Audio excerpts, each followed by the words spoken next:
Bueno, a esta hora recibimos a Francisco Álvarez, quien va a conversar con nosotros sobre los 3 meses de prisión preventiva impuestos a Elizabeth Silverio, la supuesta experta en neurociencias y que trataba en su centro a niños dentro del espectro autista, entre otras condiciones. Bienvenido, Francisco, a Esto No Tiene Nombre. Muchas gracias por la invitación. Gracias Francisco, un placer tenerte acá nuevamente. Según tengo entendido, el Ministerio Público no pidió prisión preventiva, pedía otras medidas coercitivas. Hemos abogado por eso acá en este programa, en donde tenemos algún tipo de espacio de no abusar de la prisión como medida coercitiva, que existe en otras y ya lo hemos explicado en varias ocasiones. Sin embargo, la jueza que conoció la coerción, la jueza Kenya Romero, a solicitud de los abogados que se querellaron también, y es bueno que expliques eso, por qué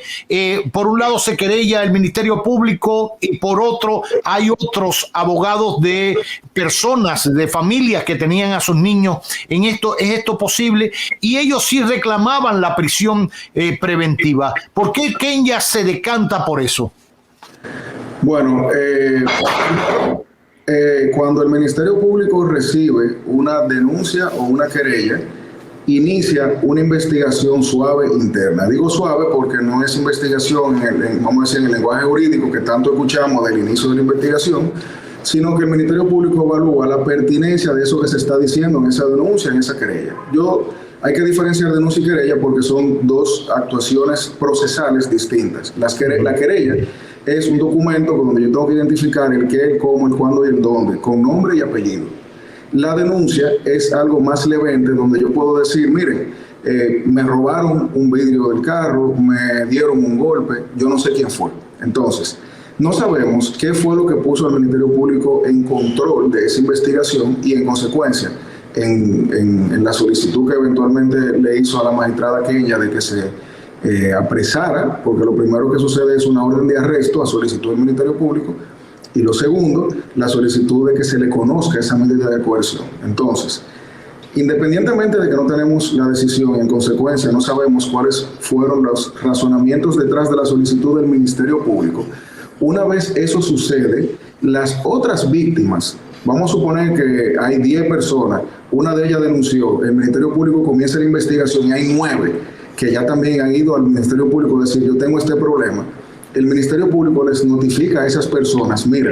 está sucediendo esto por si tú quieres sumarte. Esas personas, para ser parte, deben haberse querellado. Es decir, cuando el Ministerio Público permite que esas personas postulen, o el tribunal permite que esas personas postulen, es porque esas personas ya concluyeron ante el Ministerio Público con un documento donde le solicita que se inicie la investigación y se acuse. Entonces, cuando ya somos parte, o sea, está el Ministerio Público, que es una parte activa, y los querellantes, que son partes, vamos a decir, privadas, pero activas también, cada uno plantea lo que quiera. El Ministerio Público puede plantear que se imponga un impedimento de salida, y yo como querellante puedo pedir la prisión preventiva, porque mis razones no tienen que ver con la del Ministerio Público, y nadie todavía ha acusado, que es algo que se ha tratado mucho en el programa, la diferencia entre la acusación y la querella. Entonces, luego de que el Ministerio Público apodera al juez e invita a las partes a que digan lo que vayan a decir, y las partes se expresan ante el tribunal tiene que dirimir el conflicto desde varios puntos de vista. Número uno, lo que solicitó el Ministerio Público es lo que lo apodera, pero ya las partes están habilitadas, luego de comparecer mediante una querella, a postular y hacer sus solicitudes particulares. Y si el juez entiende que el Ministerio Público no lleva razón por X o Y, y que la parte sí, puede entonces en ese escenario decidir irse con lo que le solicitó la parte, aún no haya sido lo que el Ministerio Público le haya solicitado. En este caso, nosotros que en este programa hemos hablado tanto del exceso no solamente en la prisión preventiva, sino en las medidas de coerción en general, digamos que fue una grata sorpresa que la Fiscalía no pidió prisión preventiva, pero entonces nos encontramos con que la parte privada lo solicitó, y aunque no sabemos las razones son 3, que puede escaparse, que puede afectar a la prueba o que puede afectar el proceso. Y en este caso, que hablamos de una señora que durante, yo creo que más de un mes, ya se veía venir lo que sucedió la semana pasada y no se sustrajo del proceso y tampoco, por lo menos en los medios, se ventiló algún tipo de ataque a personas que hayan estado vinculadas a ella de manera directa o indirecta. Tendríamos que ver cuál fue el razonamiento de la magistrada Romero para imponer esa medida de coerción. Supuestamente estuve leyendo que quizás no tenía suficiente arraigo, pero como bien tú decías, ella estuvo un mes expuesta, localizada en su apartamento, creo que rentado, no se fugó, y podía haber salido de viaje, aunque sea de vacaciones, no rompió los títulos si son falsos o verdaderos, no los quemó, no los deshizo, no se inventó otra cosa, incluso visitó algunos programas, etcétera.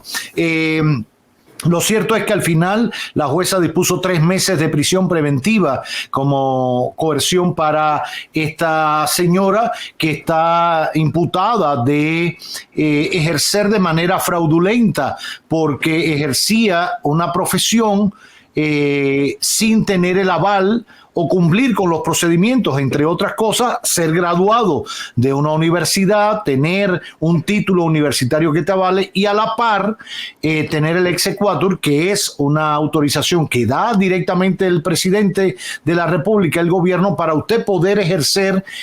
aun cuando tenga el título, pero tiene que tener el exequatur para poder ejercer. Ahora, hoy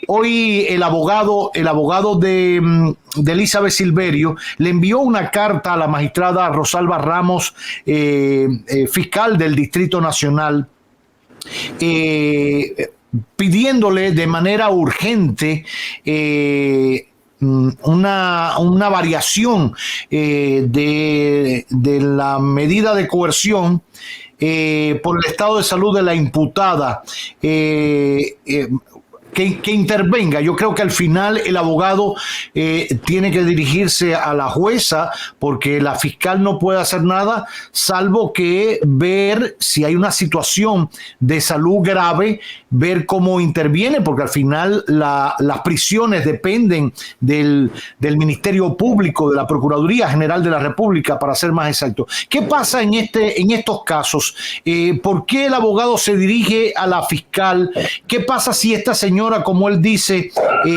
ha tenido 2 intervenciones quirúrgicas consistentes en extirpación de la vesícula y el corte de la banda gástrica estomacal por una obesidad mórbida, y eso ha traído graves complicaciones, que ha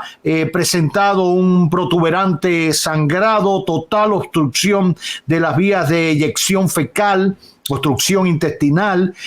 urinaria, desde hace más de 5 días consecutivos. Ante esta realidad, ¿quién debe tomar la decisión para con esta persona? Bueno, como te bien mencionó, el régimen penitenciario es administrado por el Ministerio Público. En ese sentido, en casos de emergencia, por ejemplo, una persona que esté recluida y que se caiga y necesita atención médica, el centro penitenciario tiene, vamos a decir, una enfermería, en el sentido genérico de la palabra,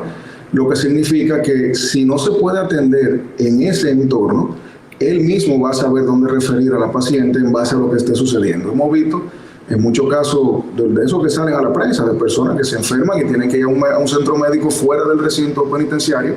y luego retornan cuando todo vuelve a la normalidad. Por eso es que la solicitud hecha a la magistrada, a la procuradora fiscal del distrito,